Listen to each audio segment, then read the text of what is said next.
Namo Buddhaya.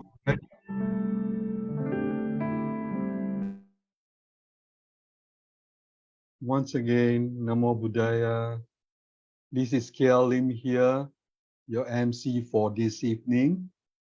Good evening and welcome to the July BMSM online Dhamma session. This evening, we have Dr. Hean Beng joining us from Ipoh to share with us the Dharma. Before we proceed, and as usual, we will first commence with a short metta meditation session guided by Bhante Mahinda. Let's compose ourselves while we await the recording to be played.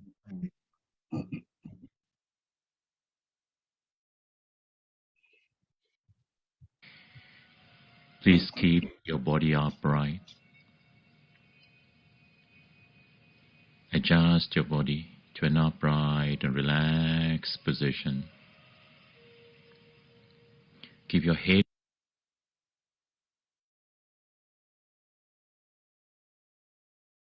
upright, just tuck in your chin a little.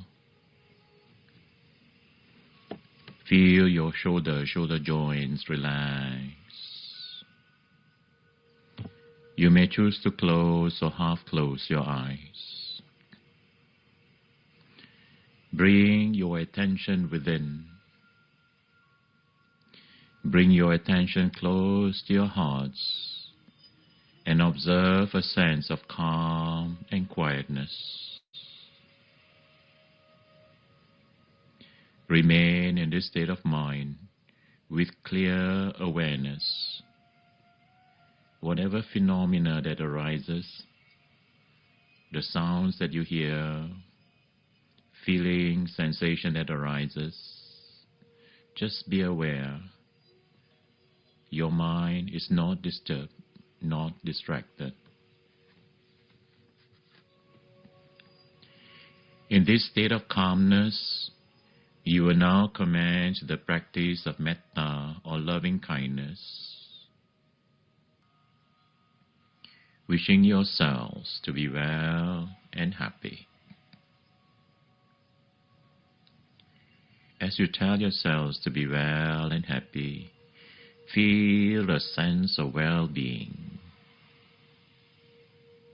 and keep a smile throughout your practice. Be free from anger, free from enmity, from hatred and grudges. Be free from sufferings, from fear, worries and anxieties, and just dwell in calm and peace. Just as you wish to be well and happy, calm and peaceful, you will now radiate thoughts of loving kindness in all the directions, above, below, and all around you. Fill the whole space around you with your aura of calm and peace, and have the good wish that may all beings be well and happy. Going beyond the space around you, you will now extend loving kindness to the whole vihara, house or building, wherever you are, and have the good wish that all beings that are present here, may they be well and happy. May they be free from harm and dangers.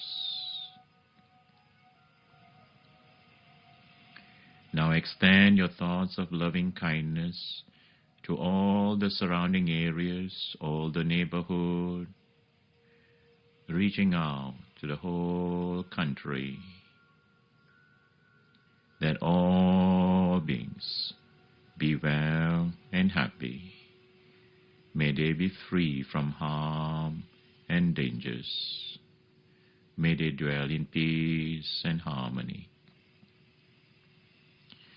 Going beyond the country to all the neighboring countries, all the neighboring islands, covering the whole world, and all the realms of existence, known or unknown to us, seen or unseen,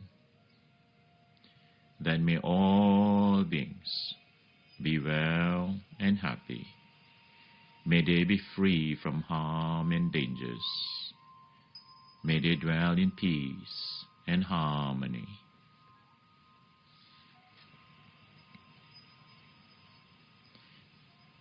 In the calmness of your minds, you may now turn your attention to develop mindfulness on breathing in and breathing out.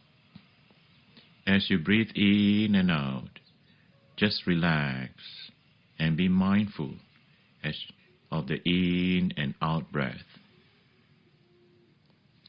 As soon as you become aware that your mind has wandered off, mindfully return your attention to your breath.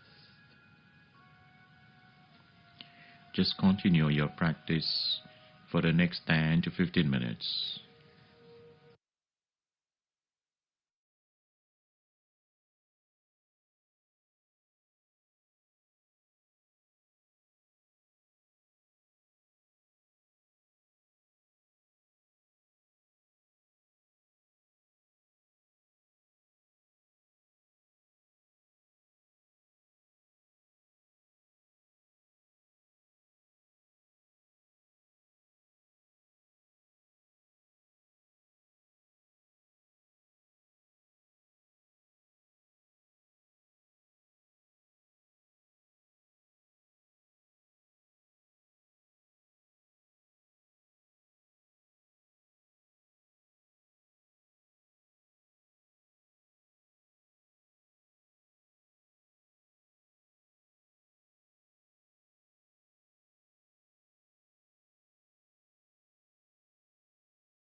will now prepare yourselves to come out of your meditation, removing the focus from your breath.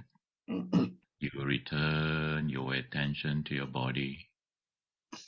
Feel the touch that you make with your cushions and seats, and slowly open your eyes. Be wide awake. Maintain the calmness, maintain the quietness within.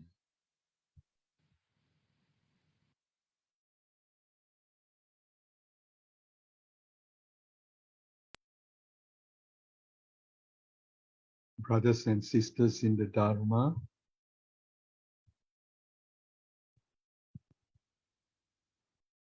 good evening, and once again, welcome to those who have just joined us.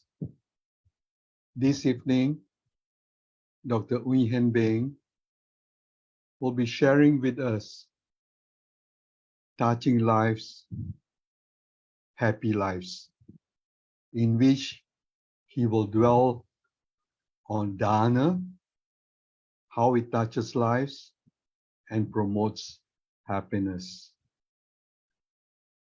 Before we commence, allow me to introduce you to Dr. Ui. He's one of the founding members of the Lo Intan Buddhist Association, and currently he is the chairman of BMSM Perak branch and vice president of Ipoh Buddhist Dhamma Association. That probably accounts for the fact that this evening we have quite a number Ipoh Mali. Satu kampung dari Ipoh dak mari. He has not only been active in Buddhist activities, which actually span more than 30 years. Dr. Ui is also actively involved in interreligious engagements, participating in online and live interfaith dialogues and seminars. He has also been able to do all this because he has retired. He previously served as senior science lecturer in the Institute of Teacher Education Ipoh campus, Science Department, and he retired in 2019. Let us now put our palms together to welcome Dr. Ui. Dr. Ui, the mic is yours.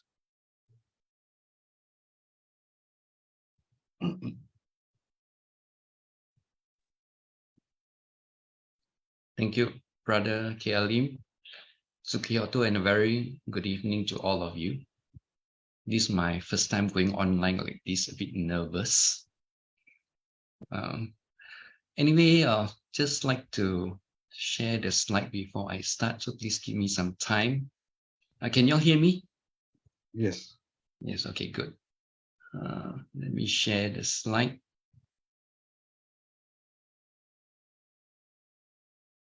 Okay.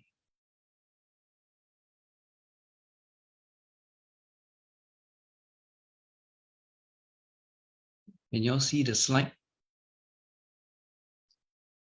Okay, good.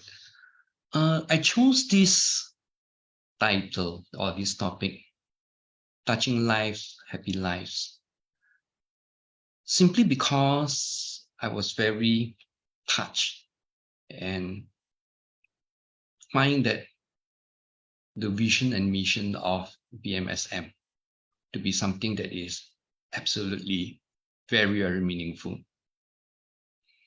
And I was wondering, how do we touch lives with Dhamma? Of course, we understand that the Buddha has mentioned that the Dhamma is the greatest gift of all. But tonight, I will not be sharing with you all the Dhamma.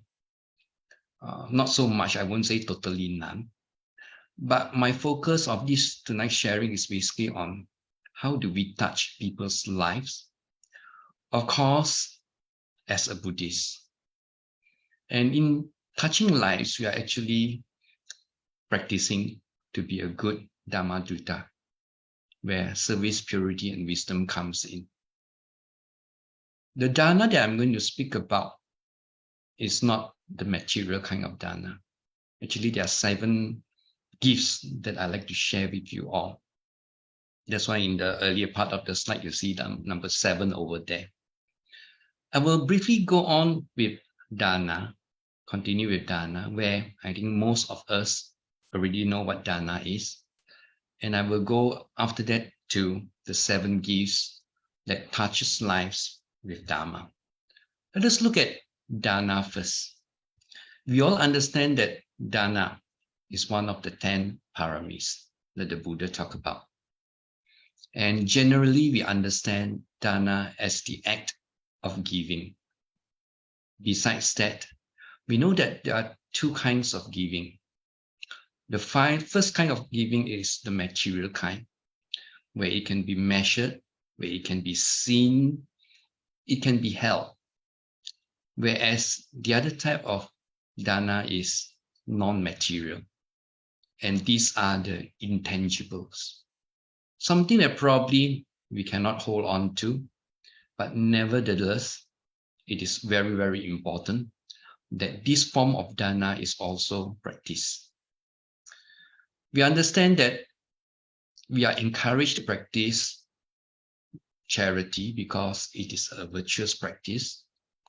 We also understand that one of the reasons why the Buddha encourages to practice dana is to increase selflessness, to be more concerned about other people rather than to be concerned with ourselves. And of course, it also helps to reduce craving.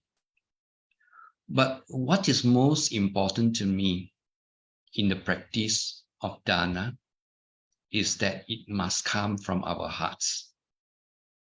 Not as something that people tell us, not that people, just because we are Buddhists, we should do, but because we simply know and want to do something for others, right from our heart. And I think that is a very important quality we should have, the giving of dana from our hearts. Now, when we say giving that makes us happy, why do we say that? That it is through dana that we actually becomes happier, rather than to say that the more we receive, the happier we become. I remember one motivation talk I listened to by Earl Nightingale. He said he has done a lot of things in life. He's actually very successful, but he found that the greatest happiness was the happiness of giving. And I believe all of us who have practiced the act of giving you can say, feel the joy of being able to give rather than to receive. So let us look at what I mean by non-material dana.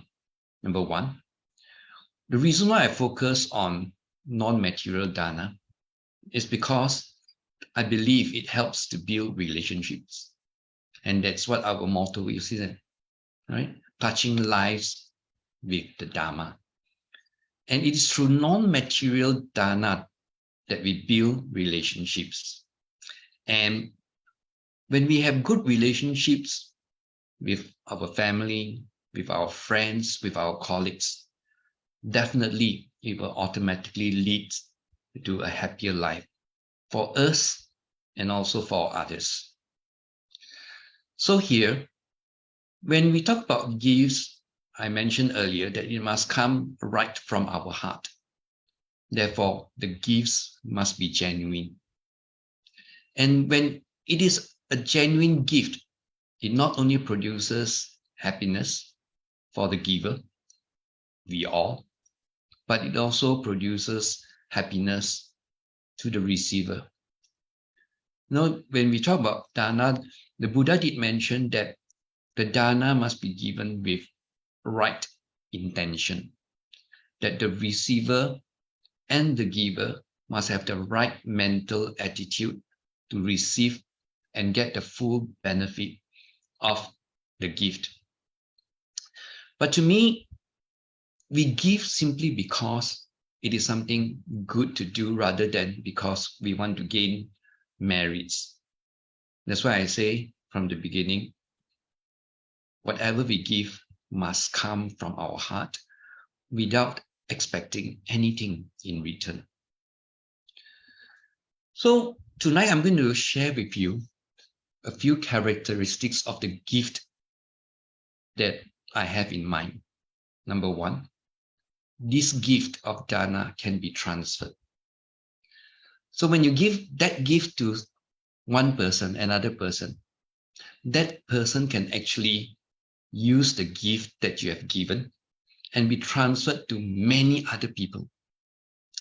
What kind of gift would actually do that? That it can be transferred from you, from the giver to you, and then from you to other people without losing its value. Number two, it can be given repeatedly. You can give the same gift to the person, to anyone, over and over again, and they will not say, no, please stop. And number three, with practice, we will improve that act of giving. So these are the three characteristics of the dana I'm talking about, the gift that I'm talking about, that it can be transferred, it can be given repeatedly, and the more we give, the better we become. Let us look at what it requires from us. And here I would like to share with you, not all, but some of the characteristics that can be found in the Noble Eightfold Path. Number one, the practice of dana requires right mindfulness.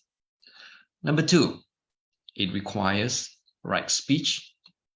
Number three, right action, right effort, right understanding, and right thoughts. The dana that I wish to share with you all requires us to practice these 2, 4, 6 parts of the Noble Eightfold Path. Notice I did not go for the mental cultivation.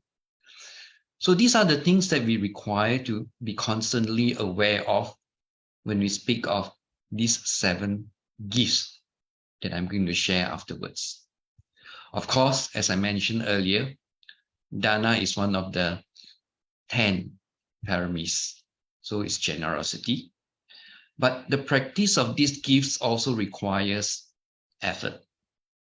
Just now I did mention that the more we practice, the better we are in giving. And lastly, we require determination or adhitthana. These are the 3 qualities or the 3 perfections that we probably need to look into when we speak about the gifts that we want to give. And these gifts are non-material. So now let's get back to what are the gifts that I'd like to share with you all tonight. Let's look at the first gift. Remember, I'm talking about how do we touch lives. So the first gift that I like to share with you all is the gift of encouragement. Why encouragement? The Buddha did mention, if you light a lamp for somebody, it also brightens your path. That means the gift that you give will not make you poorer.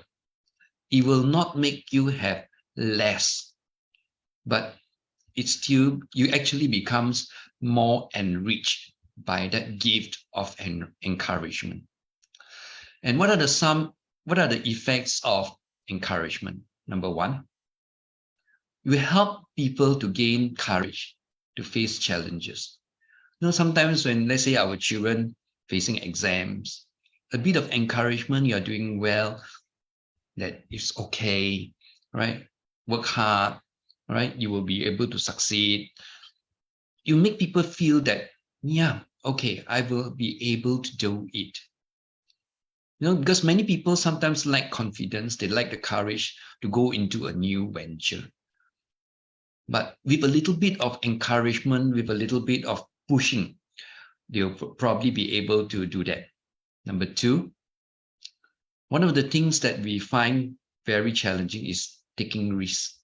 I remember in one of the talks, somebody did mention, a motivator did mention that taking risks doesn't mean doing something dangerous blindly, but it is more of calculated risk. How many percent can you do, or will you be able to succeed? And if the percentage is high, then it's worth taking the risk. So encouragement helps people to gain the courage to take risks. And encouragement can make a difference in a person's life.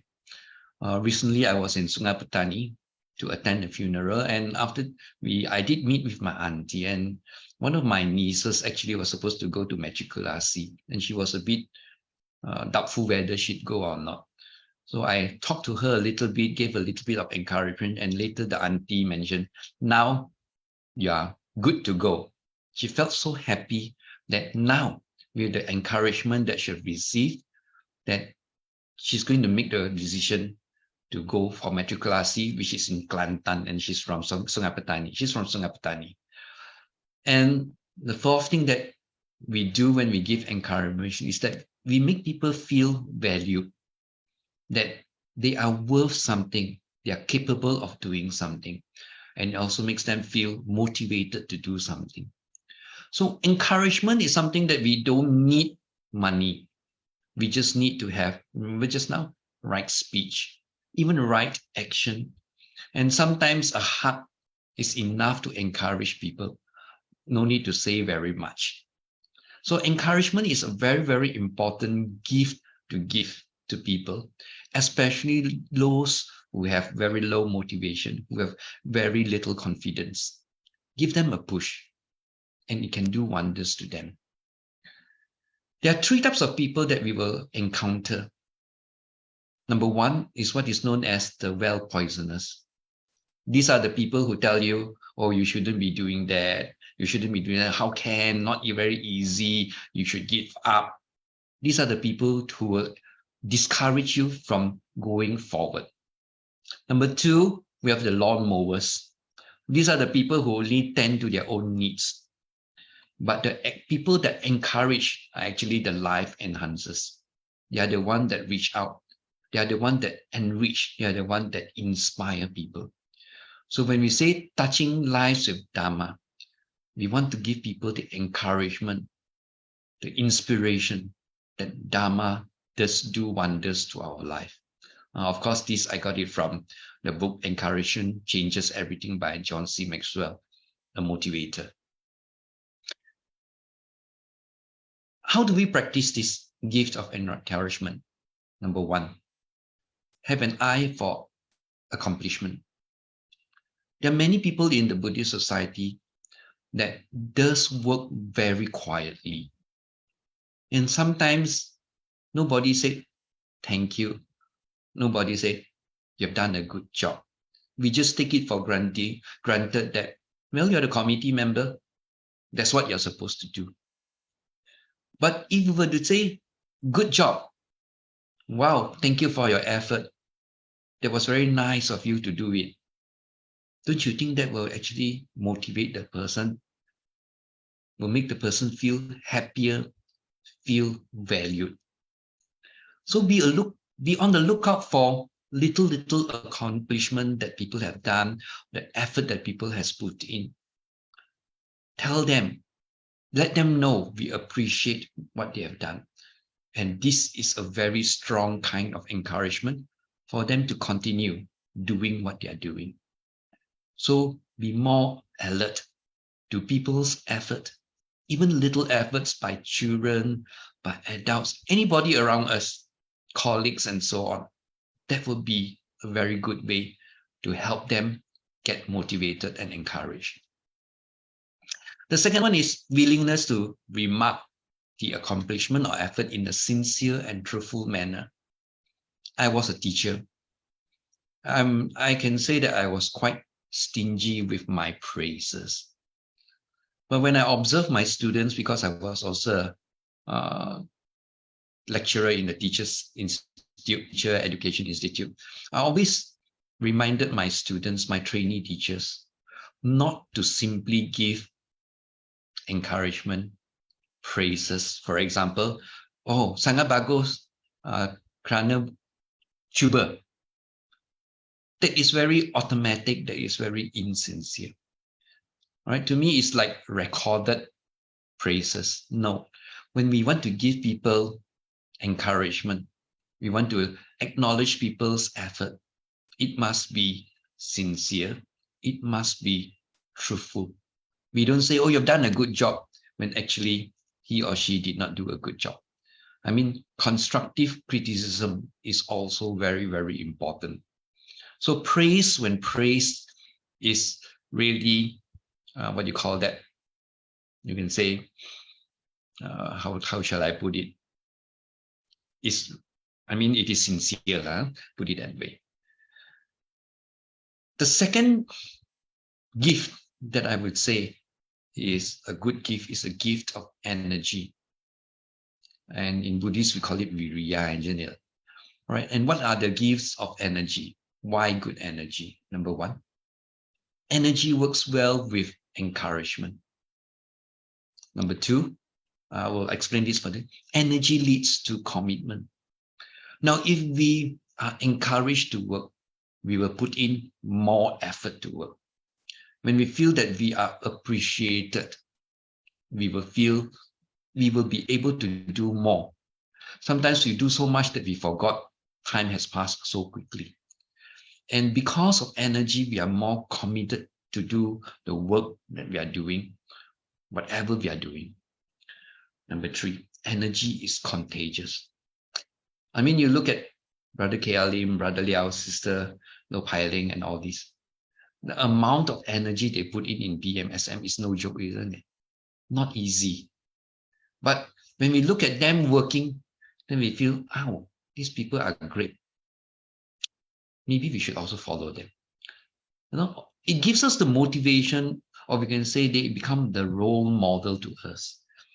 And because of the energy they have shown in doing their work, we also feel energized to follow suit. And that is a kind of gift that is very, very important, because energy energizes other people. The energy that we show in our work, in the Dhamma Dutta work that we are doing, actually energizes other people to do likewise. Even though from in the beginning, they may not be that energetic, they may not be that enthusiastic. So what are the good energies that we are talking about? Number one, good energy requires focus. Let us be focused in what we are doing. For example, what is the main focus of BMSM? What do we want to achieve, and how do we want to achieve? Let us not run away from what we want to achieve. Number two, we must be very clear in what we want to do. That's why I like our motto and our, what you call that, the other one, what do you call that, right? Yeah, motto and mission, the vision and mission so much. Because the vision is so clear, so focused, and our mission is also so clear and so focused. So clarity is important. There must be vitality. So if we want to touch people again, we must have that energy, that vitality to say, yes, we can do it. Number four, let us be very optimistic. Right? Let us not give up, even though sometimes what we are doing may not get the response that we want. It is not important, right? We do our best regardless of how the response is. And we also need a lot of motivation, right? So good energy will give us that kind of motivation to continue to do despite setbacks, despite, lack of participation. But we say, yes, we will do it, and we will do it slowly. Surely one day we will achieve what we want to achieve. And of course, when we have good energy in us, will give us that sense of well-being, that it is okay.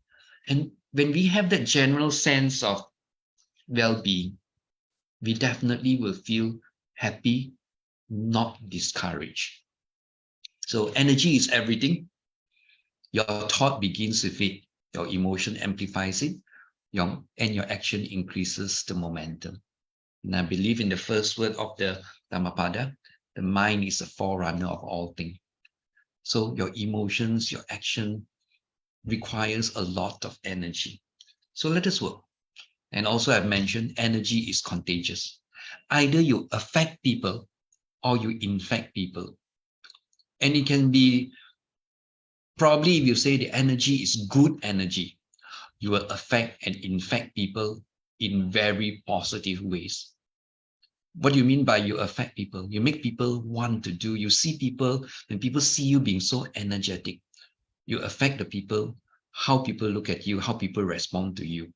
And of course, when you infect people, that energy is passed on to other people. So that's why we say it can be passed around, this kind of gift, that it not only affects people around you, it also infects people around you. Of course, if we talk about negative energy, the negative effect will take place. So what I'm focusing on is positive energy, the energy of things can be done. We can be successful. All right, energy is my choice. I wake up each day, reborn, eager, and fulfill my inner purpose. So the kind of energy that we like to show is actually, or want to use, is actually dependent on us. How do we want to use that kind of energy? Let's look at the next gift. The next gift is enthusiasm. You know, the feeling of, wow, it is nice. I want to do it. And I'm very eager to do it. So what is enthusiasm? What does it do? Number one, it lubricates life. You know, when we face with challenges, when things don't go our way, enthusiasm can actually make these challenges, these obstacles, less restrictive, because we still have the enthusiasm to continue doing it.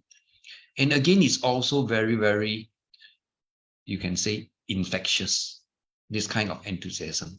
Number two, it prompts and sustains commitment. When we are enthusiastic of doing something, for example, BMSM is very enthusiastic to have this monthly Dhamma sharing. Regardless of what kind of response we get, we will continue and be committed to work with this project, monthly Dhamma sharing. And of course, enthusiasm, like energy, attracts.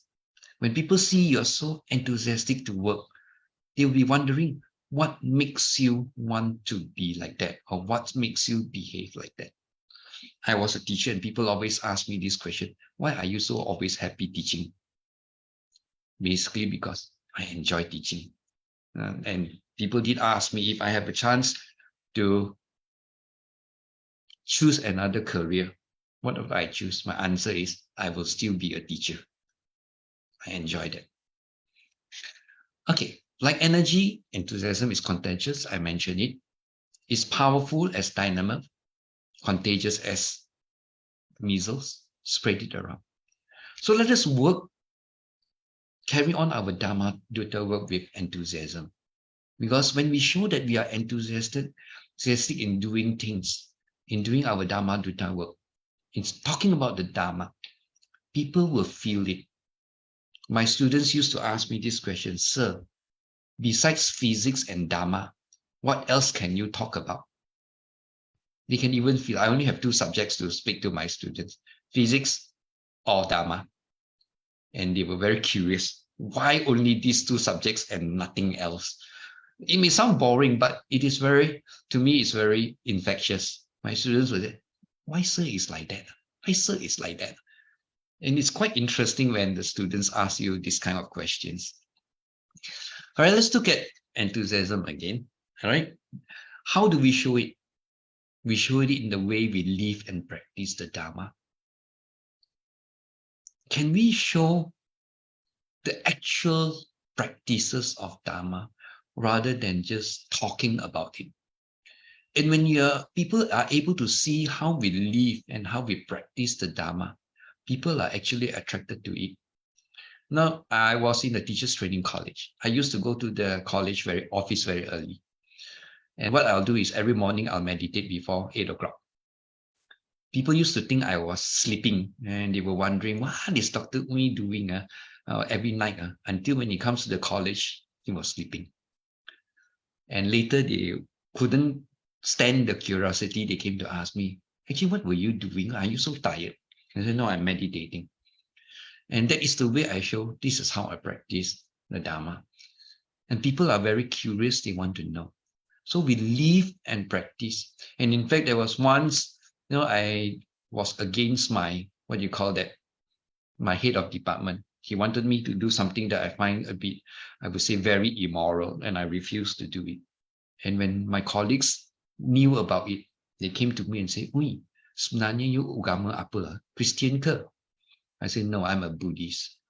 Then they mentioned one thing, oh, kita ini tak berani buat macam itu. Bagi kita hanya pentingkan pakaian dan makanan sahaja. So they can see that I will not compromise on the Dhamma, on the practice. So people can see how we live and practice the Dhamma. Number 2, do you have the joy and enthusiasm to share the Dhamma with others? Or you just keep it to yourself and say, I'm a Buddhist, I practice Buddhism, I do my own meditation. But you do not go around sharing what you found good in the Dhamma, how the Dhamma actually helped you, and all these kind of things. Or even in meditation, I do my own practice, but I would not encourage people to do meditation. So when we have the joy and enthusiasm to share the Dhamma, people will feel it. And this is how we touch people's life. And of course, when we live and practice the Dhamma, when we show joy and enthusiasm in the Dhamma, people around us can see. They will inquire. And this is how we touch the lives of other people to the Dhamma. Not by actually preaching to them, but by actually showing to them how the Dhamma has so much positive effect in the way we live, the way we look at things. People will be very, very curious. And this is how we touch people's life. And of course, it will in fact have positive effects, not only on us, but it also have positive effects on other people. So this is a very, very important thing that we should be able to share with people, that kind of enthusiasm in our practice of the Dhamma, in spreading the Dhamma. And we touch lives with that. The 4th gift that I like to share is the gift of empathy. Here I like to stress that empathy is not sympathy. It is not feeling sorry for others, but it is to understand what others feel or think. Very short. There's a picture over here. Empathy, I feel your pain. Sympathy, I'm sorry that you're in pain. There's a difference between the two. I remember once a student came to me and said, Sir, I don't have confidence to take STPM. Can I defer it to next year? He was a top student in my school, but for some reason, he failed one of his monthly exam and he totally lost confidence. He came to me for counseling for almost 1 month. Every night, he will come to my house and we'll talk until midnight. And in the end, I couldn't help him. I told him, why don't you refer yourself to a psychiatrist or something like that? And he came back after some time and said, Sir, I've already met a psychiatrist and now I'm okay. But a few days later, he came, Sir, I'm still not confident to take the STPM. And I said, okay, you want to defer it? I will ask the principal whether it can be done. Now, the reason why I was able to say that was because I felt the pain, because I had gone through the same experience. So I can understand and feel his loss of confidence, his pain, and why he didn't want to continue. In the end, we managed to get him to sit for his STPM 1 year later. Of course, with the help of other teachers, we told the other teachers that the following year, can he just walk into the class anytime he like? Will he be able to go for the practicals? Last time they still have practical exam. Will he be able to go inside, even though he's 1 year? He's you can say a repeat student, and the teachers in the school were very kind, allowed him to do that. And I'm glad to say he's now an engineer, qualified, top student. So empathy is about, I can feel your pain. And what is empathy? It is understanding. It is patience. It requires understanding. It requires patience. And most importantly, it requires action. We don't just say, I'm sorry you're suffering, but we want to do something to help overcome the person, overcome the suffering.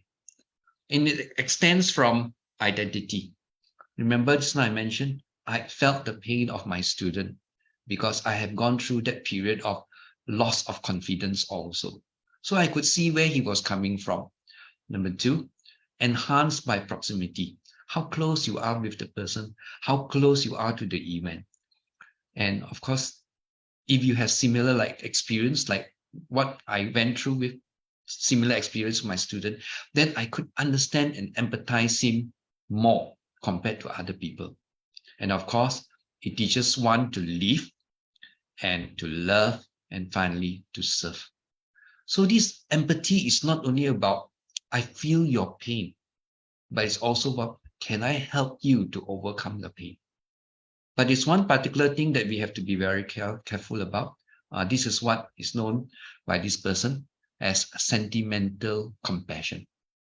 What he meant by sentimental compassion is, yes, you want to help the person overcome the suffering, the pain, the emotional turmoil. But what he emphasized over here is, please do not get yourself mirroring the person's anguish, pain. That means don't suffer like the person suffer. You know, sometimes even in counseling, one of the dangers of counselors is that they actually get so involved in the counselee's problem that they actually also suffer from the similar problem. So we have to be very aware that, yes, we need to help people overcome problem. We need to listen to them, talk to them, but let us not mirror the problem. Let us not suffer along with that person. So this is a danger that we have to watch out. Now, this is a very interesting gift, the gift of humor. When I say the gift of humor, here I'm not talking about trying to be funny. It's not about being funny to people, but it's more about a sense of humor. And I quite like this one. My teacher pointed me with his ruler and said, at the end of this ruler, there is an idiot. I got detention asking which end. Once my student told me, I was sharing my experience with the student. I said, playing rugby is not easy. The scrum is very tough and so forth. My students kept quiet. But after a few days, one of the students actually saw me in the library and came to me and said, "Sir, remember the other day you mentioned that you played rugby before? Our class don't believe you. We think you're bluffing." And I asked my student, "Why do you think I was bluffing that I didn't play rugby?" His answer really shocked me. "Sir, you are like a pondan. So how can you be playing rugby when you are like a pondan?" I mean, I could get very angry with my student, right? And say, "How can you insult me and call me a pondan?" Oh, my students are very direct with me. And I just say, "Really? Do I look like a pondan to you?" And his answer was, "Yes, you really look like a pondan." I left it as that. Just imagine if I were to get angry and scold him, what will happen? I don't think he will ever approach me again with this kind of word.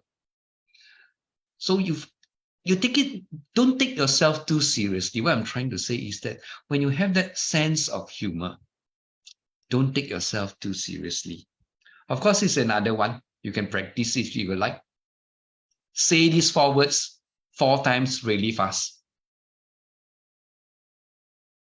Can you say it? I am stupid. Say it faster. I am stupid. I am stupid. I mean, this is something that we laugh at ourselves when we say it. Does it hurt us? It doesn't, isn't it? But if we have a strong sense of ego, then probably you'll find that people will not play this type of jokes on you because they don't feel close to you. I always say people who can tease you normally are your good friends. Your non-good friends will dare not tease you like that. So when we have that sense of humor, people feel more, you can say they are more easily approached. There is a kind of gift you want to give to people. The gift of people can approach you, can ask you questions, can comment very frankly, even though some of the things he says may not be of your liking. For example, I definitely did not like it when my students said, "Sir, you are a pondan." I even had one student who came to me and said, "Sir, you are the worst physics teacher I've ever come across." Imagine if I were to get angry with this kind of statement. But we take it very lightly. I just asked him, "Why did you think I am the worst physics teacher?" Of course, he gave his explanation. Again, I just laugh it off. Of course, some of the comments that my students gave really were very good. Negative, I mean, it's a kind of criticism, but it helped me become a better person. So we have to be let us not take ourselves too seriously. Have that kind of sense of humor in us. And of course, let's look at this. Good humor is a choice we make. It's something that we decide. Do we want to be so serious, or do you want to just let go, be a bit more relaxed? Number 2, it reflects the inner joy of being alive. The sense of humor tells us we are alive, we are good. And this is a very important, and I think it's also a very infectious thing.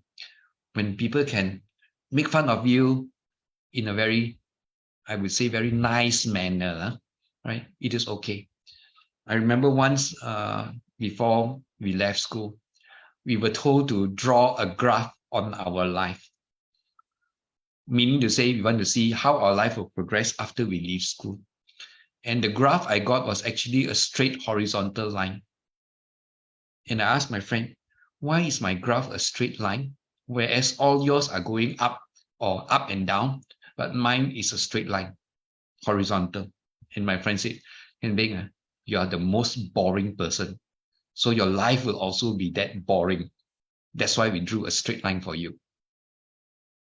But it was nice. I still remember that comment. My life is very boring. But of course, I don't think my life is like that. I think it's very interesting. So, but it reflects the inner joy of being alive. It makes you feel more human when you don't treat yourself so seriously. Humor, again, is connected to energy. It multiplies energy. It reduces stress. It reduces despair. And it reduces depression. So if we can spread a bit of humor in our lives, sometimes we get it even in our WhatsApp group, it would be nice. People don't feel so tense. People won't feel so, some of the people I know, when you talk to them, you feel so stressed, so afraid because they are too serious. And when you're too serious, people cannot approach you so freely. So the gift of humor actually helps us to be able to get in connection with other people. So it's a very, very important gift for us to give to others, even in my house, with our family members, with our friends, with our colleagues. A sense of humor can actually break down all the stress we find in our work. So good humor is infectious. And please remember that it's not the ability to tell jokes. Sometimes we think I'm not humorous because I cannot tell jokes. But I mentioned earlier just now, Humor is about not taking yourself seriously, be able to see the funny side of life. You know, and one of the ways I like to see the funny side of life is to look at comics. I have a collection of comics.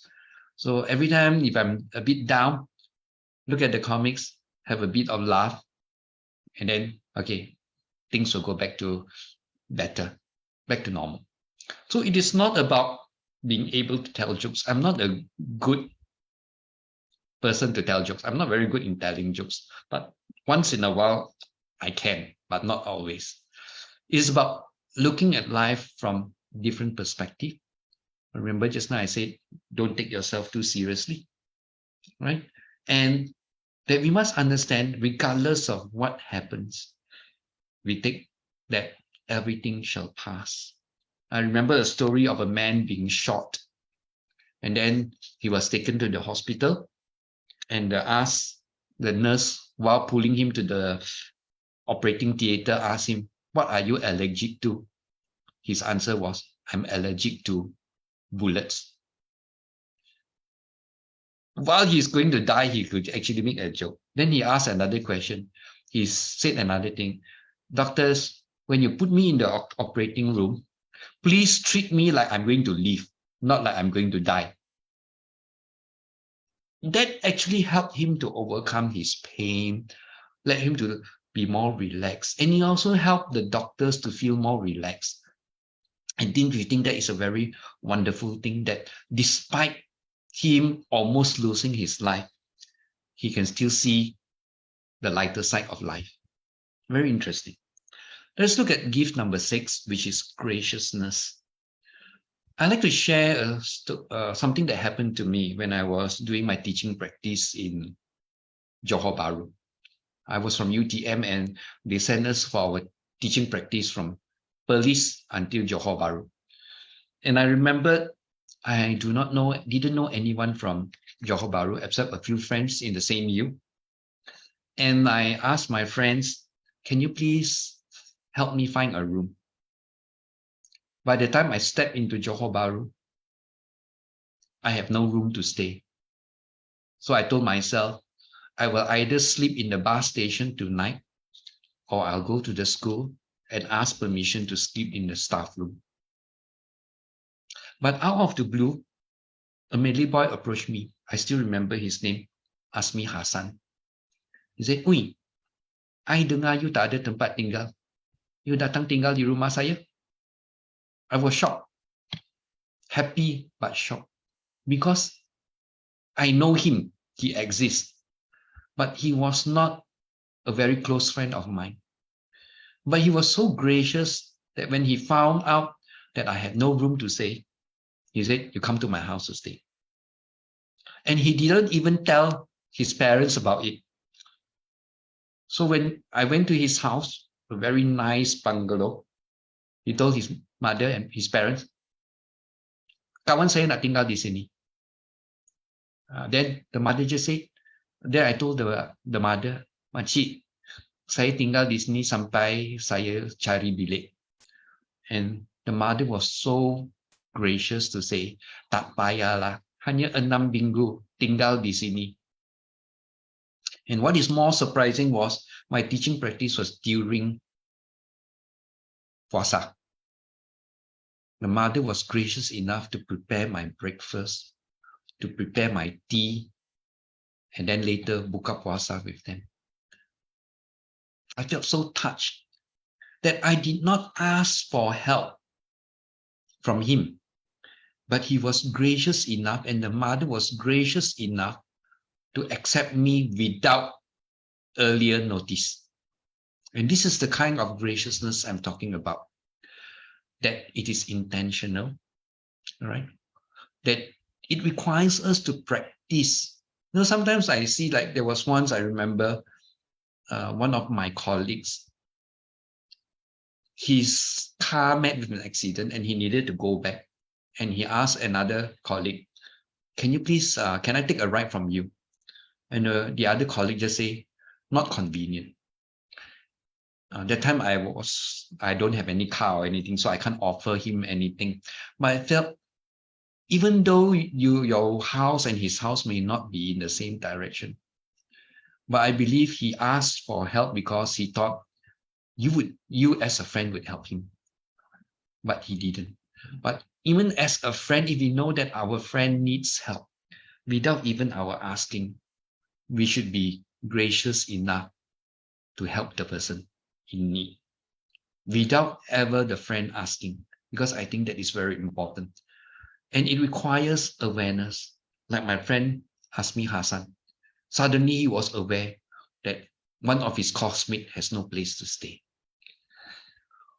It requires and it complements humility, because graciousness requires us to be a bit humble. For example, let's say when we go to a hotel or we go to any building and you are walking in through a door and you see another person coming in, you hold to the door to let the other person come in. I think that requires a bit of humility. Why? You're not the doorkeeper, you're not a staff, but you're willing to open and hold the door for the other person. That requires a bit of humility. Of course, we have to be very considerate and say, okay, I'll wait for that person. Okay, it is the art of making people feel comfortable. I never thought I would stay in a Malay house for 6 weeks during Puasa and didn't feel uneasy. Even when the time is up for them to go for Azan, they will not tell me, please switch off the TV, we are going to pray now. They just continue to let me watch TV. They just quietly move up to one special room in the house to do their prayers. And when I told the makcik, I said, makcik saya pun ikut puasa. She said, no, you bukan orang Islam. You tak perlu ikut. She made sure I have enough food. In fact, by the time I completed my practicum, I was fatter. And my mother asked me, how come you grow fat? I said, the makcik fed me 5 times a day during puasa. I felt so at ease in the house. Number 3, you feel included. And of course, you feel appreciated. And the final gift that I like to share is the gift of gratitude. And I think it is a very, very important gift. This is the gift that actually makes us feel happy, make us feel contented. And what are the gifts of attitude? What does it do? It gives us that kind of emotional, positive feeling. You feel good, you feel relaxed, more resilient, less envious, with more happier memories. My mother recently asked me, is the food good? My answer, please don't ask me if the food is good or not. Because any food that comes to my table is good. I feel very grateful I have food to eat. I feel very grateful that I have a choice to make. I don't like this. What do I want to eat for lunch? I have a choice to make. And I feel very grateful that I can make choices in the food I want to eat. So if I say the food is very bad, something is wrong. Because any food in front of me is good. Number 2, all right? When we have gratitude, our personality also change. We become less materialistic, less self-centered, more optimistic. We have better self-esteem. We are more spiritually developed. So in terms of emotion, in terms of personality, we become much, much more positive. Next, when we have gratitude, our health will also improve. We improve in our sleep. And I believe you all understand that metta also helps us to improve our sleep. We are more or less likely to get sick. We live longer because of good health. And we have increased energy. Again, one of the gifts that we have. And we are able to go for exercises that we want, right, to keep ourselves healthy. Next is, in our career, when we are grateful, we have better management, better networking, we achieve more, we achieve better decision making, we increase our productivity. Regardless of what job we are doing, be grateful that we have a job. If you ask me, any job is good. Even when my son told me that I want to be a cook, I told him, go ahead, but with one condition: be the best cook you can ever be. I don't expect my children to become millionaires or engineers or doctors. Whatever they decide to be, to me, they must do their best. And if you have gratitude that you can make a choice, or I told my son, get good results, not because I want you to have good results, but more because with good results, you can have more choices in your life.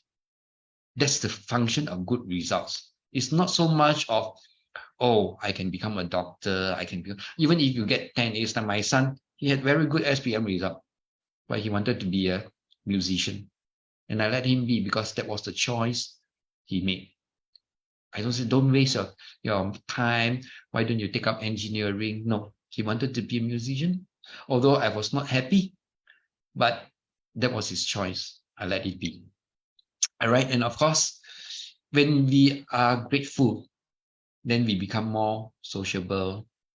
Even our marriages will be healthier. We become kinder. We have more friends, and our relationship becomes deeper. And all this will lead to happiness.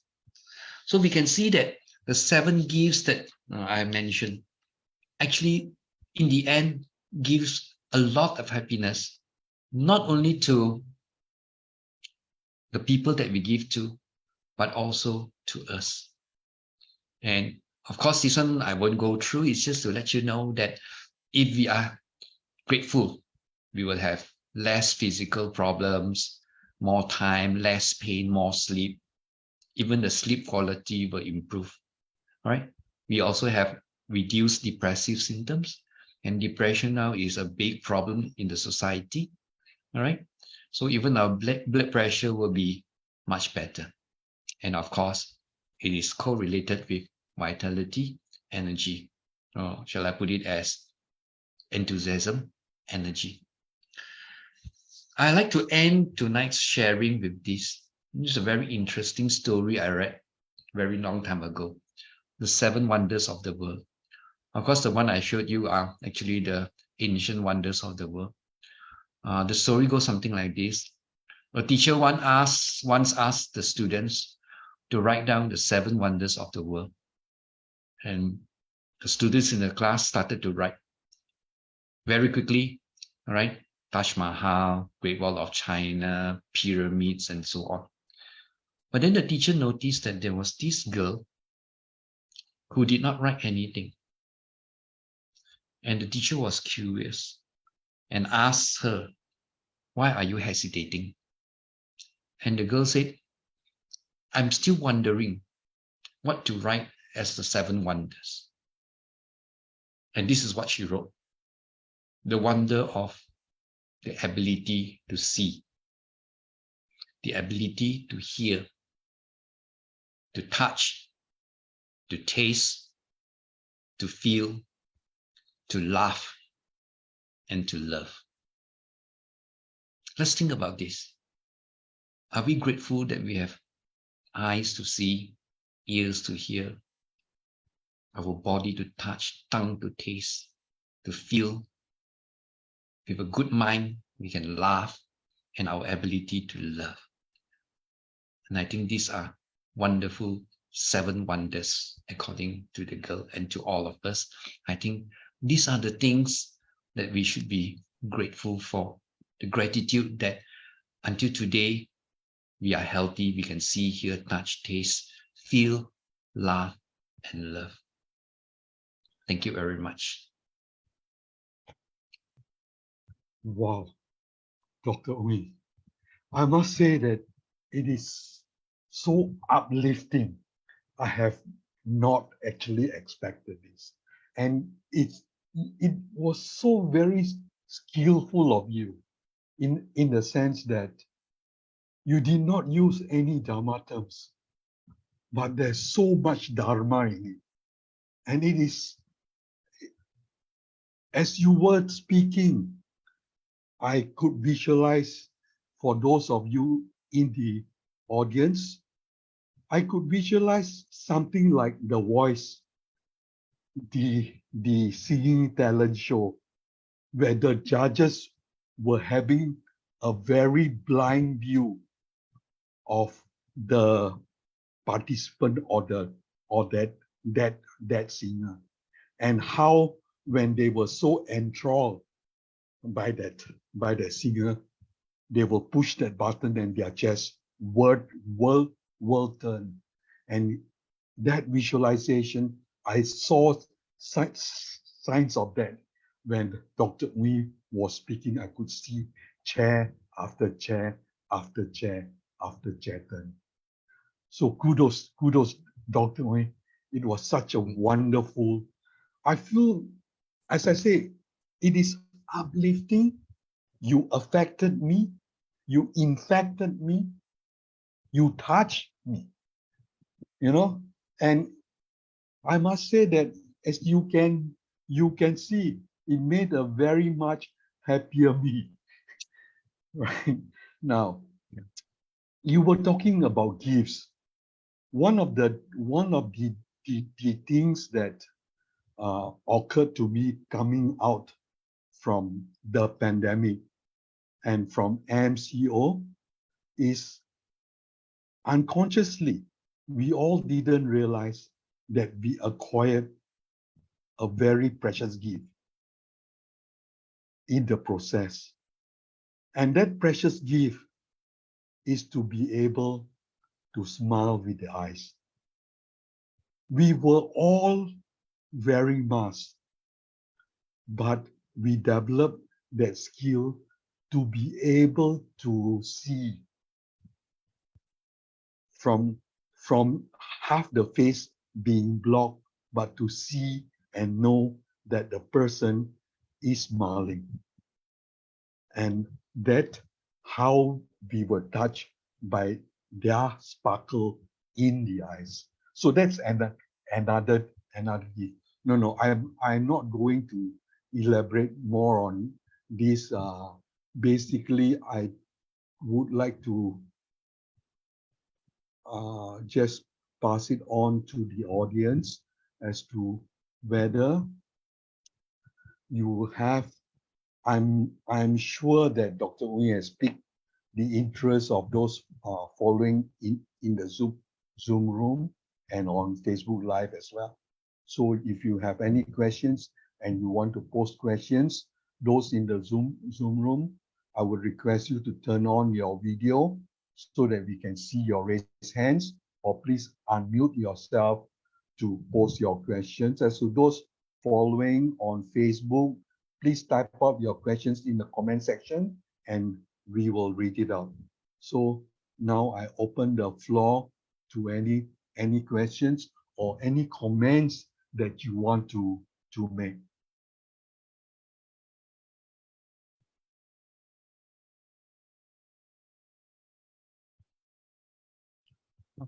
Sister Piling back from Korea.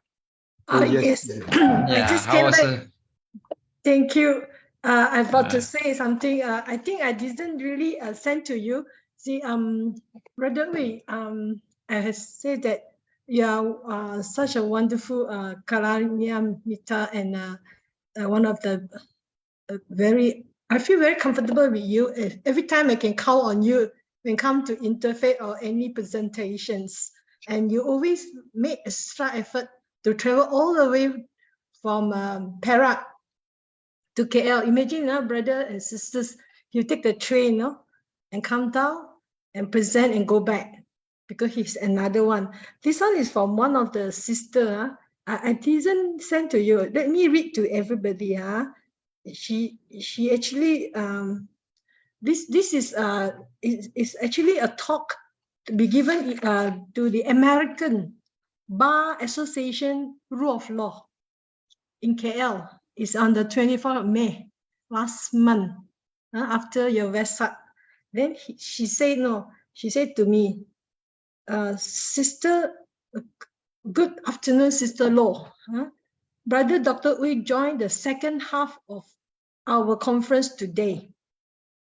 And for the first half of our conference today, he spoke on the panel, and his sharing was most enlightening and beneficial to our conference. Thank you for referring him to be a speaker at our conference. So not only he become a conference, I get this is not the only one. And I think the Kaisit also very happy with you. And even the mediation cost. Not only he attended as a participant, he also become the moderator, brother? And today I attended this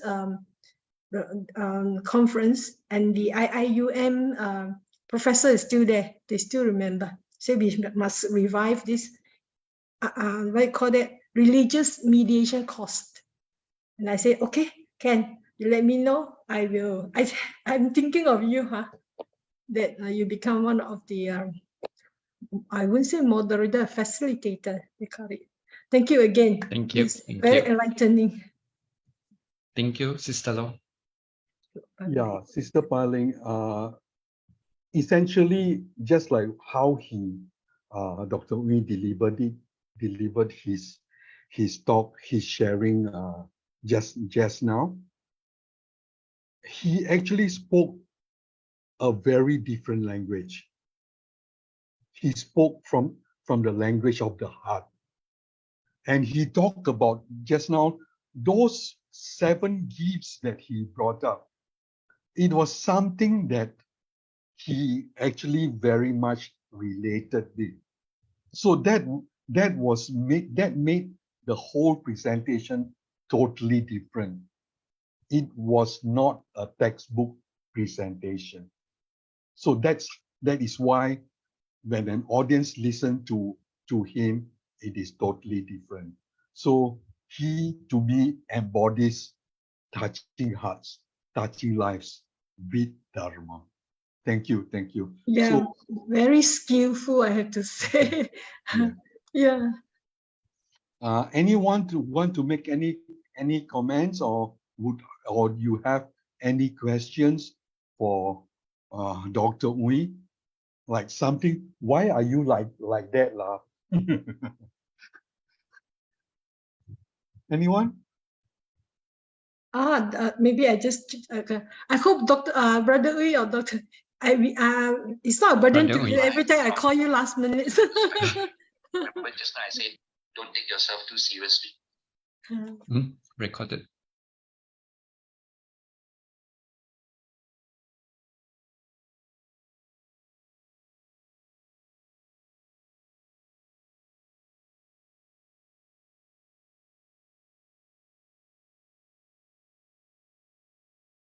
Brother Lim, you are muted.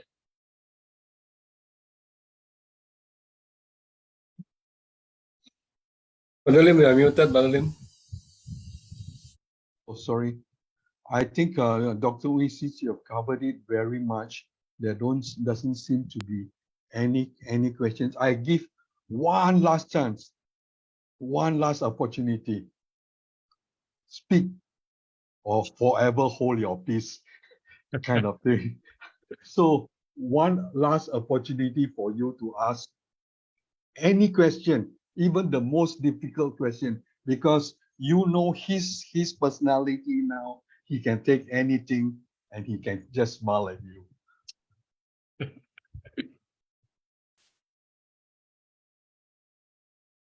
Okay, it looks like Tada. Well, the Ipoh people, of course, they have opportunities to ask you later. Well, if that is the case, I would like to just wrap it up by saying once again, thank you and gratitude to you, Dr. Ui, for your sharing. Very insightful, very motivating, and it has energized us. So before we call it a night, I would like now to request Dr. Ui to lead us in the dedication of marriage. Dr. Ui? Let us fold our palms together. Tonight we have come together to share the Dhamma so that we can improve ourselves, with the merits gained from tonight's sharing, from being in a very fruitful spiritual activity. Let us share our merits with our loved ones, to the guardian devas, to all that are present, to all living beings, and may all of them be well and happy. May they be free from harm and danger. May they be free from physical and mental suffering. May they be at peace. Idang me natinang hotu sukita hontu natayo.